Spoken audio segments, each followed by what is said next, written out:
పిత పుత్ర పవిత్రాత్మ నామమున ఆమేన్. ఈరోజు జూన్ 14వ తారీఖు.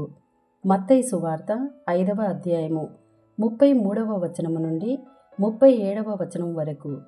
నీవు ప్రభువునకు చేసిన ప్రమాణములను భంగము చేయక నెరవేర్పవలెను అని పూర్వీకులకు చెప్పబడినదని మీరు విని ఉన్నారు కదా.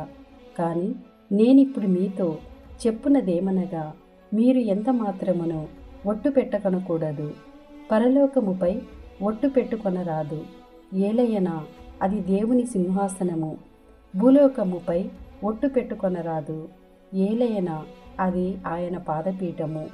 యెరూషలేముపై ఒట్టు పెట్టుకొనకూడదు, ఏలయనా అది ఆ మహారాజు నగరము. నీ తల వెంట్రుకను ఒక్కదానినైనను నల్లగా కానీ లేక తెల్లగా కానీ చేయజాలని నీవు నీ తలపైన ఒట్టు పెట్టుకొనకుము.